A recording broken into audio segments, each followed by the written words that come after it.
तुम्हारे दिमाग को हिलाने के लिए। ये वीडियो तो सिर्फ एक छोटा सा सबप्लॉट है मेरे आने वाले मेगा वीडियो का, जो शायद ऑलरेडी आ चुकी होगी अगर तुम ये 5-6 दिन बाद देख रहे हो। वैसे अगर अभी नहीं देखी तो जल्दी जाके चेक करो, वरना मिस करोगे असली धमाका। आज एक कॉन्सेप्ट समझाना है जो 99% से ज्यादा लोगों ने गलत समझा है, इवन एंड गेम मूवी को हजारों बार देखने के बाद भी।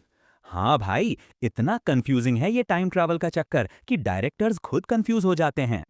चलो शुरू करते हैं सीधे उस एपिक सीन से, जब ब्रूस बैनर यानी हल्क इन स्मार्ट मोड इन्फिनिटी स्टोन्स लेने जाता है एंशिएंट वन के पास। वहां पे वो किलर कॉन्वर्सेशन होती है जो असली की है पूरे मल्टीवर्स के पजल की। ब्रूस कहता है मुझे स्टोन्स चाहिए, और एंशिएंट वन, जो एक्चुअली सुपरवाइज है रिस्पेक्ट, बोलती है गौर से सुनो भाई लोग, अगर हमारी रियलिटी से कोई इन्फिनिटी स्टोन तुम्हें दे दिया तो तुम्हारी रियलिटी में तो फायदा होगा, लेकिन हमारी रियलिटी में, अरे वहां डार्क फोर्सेस जैसे डॉर्मामू आएंगे अटैक करने, और हमारे पास डिफेंड करने के लिए हमारा सबसे बड़ा हथियार टाइम स्टोन नहीं होगा। क्यों? क्योंकि हर स्टोन इंपॉर्टेंट है, समझे ना? टाइम स्टोन बिना हम कैसे लड़ेंगे उस कॉस्मिक मॉन्स्टर से? वो बोल रही है हमारी रियलिटी, तुम्हारी रियलिटी, रियलिटीज ऑलरेडी अलग हो चुकी हैं। अरे उसका कंसर्न ये नहीं कि टाइमलाइंस ब्रांच कर जाएंगी और यूनिवर्स बर्बाद हो जाएगा, नहीं भाई। उसका असली डर ये है कि अगर स्टोन्स दे दिए तो उनकी रियलिटी में हथियार खत्म। जैसे अगर तुम्हारे घर से AK-47 ले जाओ और बोल दो फाइट करो बर्गलर से, तो कैसे करोगे? बिल्कुल वही टेंशन। आगे सुनो, बैनर जो अब जीनियस हल्क है बोलता है, अरे हम ऐसा होने ही नहीं देंगे। जब हमारा काम हो जाएगा, स्नैप रिवर्स, थैनोस को धूल, हम हर एक स्टोन को उसके अपने टाइमलाइन पे उसी एग्जैक्ट पॉइंट पे वापस रख देंगे। ध्यान से, उसने ये नहीं कहा कि टाइमलाइंस इरेज कर देंगे या ब्रांचिंग रोक देंगे, नहीं। नई टाइमलाइंस ऑलरेडी बन चुकी हैं। एवेंजर्स ने सिर्फ दूसरे टाइमलाइन से स्टोन्स बोरो किए हैं, जैसे दोस्त से बाइक उधार ली हो पार्टी के लिए। ब्रांचिंग कैसे हुई? अरे वही तो मैं समझा रहा हूं, दिमाग तैयार रखो, ये ट्विस्ट तुम्हें हिला देगा। देखो, टाइमलाइन का बनना सिर्फ इन्फिनिटी स्टोन्स पर डिपेंड नहीं करता। कोई भी इवेंट जो सेक्रेट टाइमलाइन यानी ओरिजिनल में होने वाला था लेकिन थोड़ा सा अलग हो गया, बूम, ब्रांच टाइमलाइन क्रिएट हो गई। जैसे अगर हम अभी सेक्रेट टाइमलाइन में हैं और उसके हिसाब से तुम्हें ये वीडियो पूरी देखनी है, लेकिन तुम बंद कर दो मिडवे, तो तुमने ब्रांच टाइमलाइन क्रिएट कर दी। पुराने सिस्टम में टीवीए आके तुम्हें उठा लेती, जैसे लोकी सीरीज में। इसी लॉजिक से जिस भी पॉइंट पे एवेंजर्स पास्ट में गए, उन्होंने सिर्फ स्टोन्स नहीं उठाए, उन्होंने पूरा केओस मचा दिया। हल्क ने कार को मारा, कैप्टन अमेरिका ने अपने पास्ट सेल्फ से फुल ऑन फाइट की, वो सीन तो एपिक था ना। लोकी टेसरैक्ट लेके भाग गया जैसे चोर बाजार में माल चुरा के।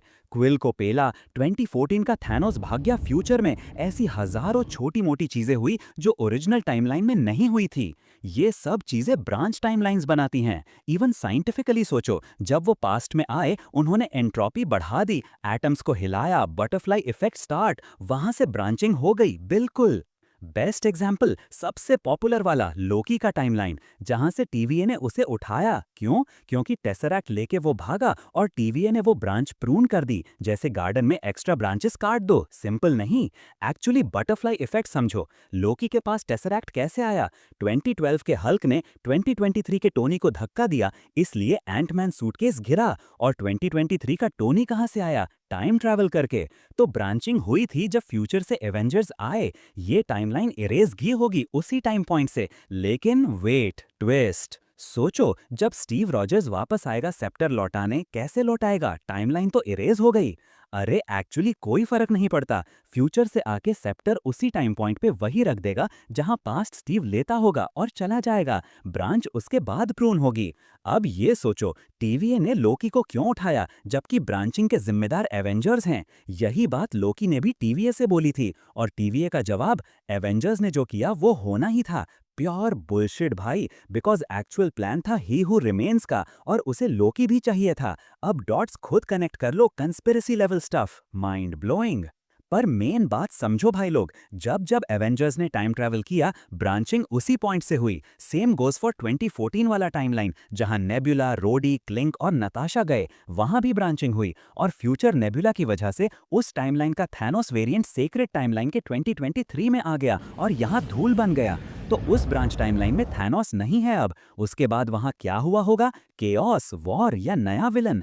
करो। अब तुम पूछ सकते हो, क्या एवेंजर्स ने मल्टीवर्स ट्रैवल किया था? हाँ भी और नहीं भी। एक्चुअली अनजाने में ये लोग जाना तो चाहते थे अपने ही पास्ट में, पर जाते ही उसी पॉइंट से ब्रांचिंग हो गई और एक दूसरी टाइमलाइन बन गई। सो जब वापस आए तो उन दूसरे ब्रांच टाइमलाइन से सीक्रेट टाइमलाइन में आए। इट इज मल्टीवर्स भाई। डॉक्टर स्ट्रेंज से भी पहले। मैजिक को साइड में हटाओ। काफी लोग सोच रहे हैं टेक्नोलॉजी से पहले। रीड रिचर्ड्स अपने ब्रिज को अपग्रेड करके मल्टीवर्स ट्रैवल के लिए कुछ बनाएगा। मीनवाइल इन एमसीयू, टोनी स्टार्क ने टाइम ट्रैवल जीपीएस बनाया जो एक्चुअली मल्टीवर्स ट्रैवल है। इवन स्मार्ट हल्क ने एज रिवर्स करके इमॉर्टल बनाने वाली मशीन बना दी। Genius level over 9000। और जब स्टीव स्टोन्स वापस रखने जाएगा, तब तो और ज्यादा मल्टीवर्स ट्रैवल होगा, बिकॉज स्टोन्स को पर्टिकुलरली उन्हीं डिफरेंट रियलिटीज में जाके रखना पड़ेगा।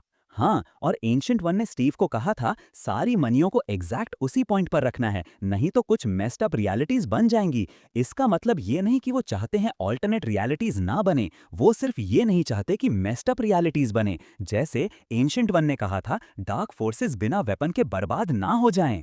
तो क्या हिला डाला ना दिमाग? Earthquake level quest. अगर कोई चीज नहीं समझी तो दोबारा सुनो, पॉज करके सोचो, नोट्स बनाओ। वीडियो अच्छी नहीं लगी तो अपना टेस्ट बदल लो भाई, क्योंकि ये गोल्ड है। कमेंट करो कि तुम्हें क्या लगता है, अग्री या डिसअग्री। और सब्सक्राइब कर लेना, वरना मिस करोगे आने वाली वीडियो। स्टीव रॉजर्स की full journey story telling, emotional roller coaster.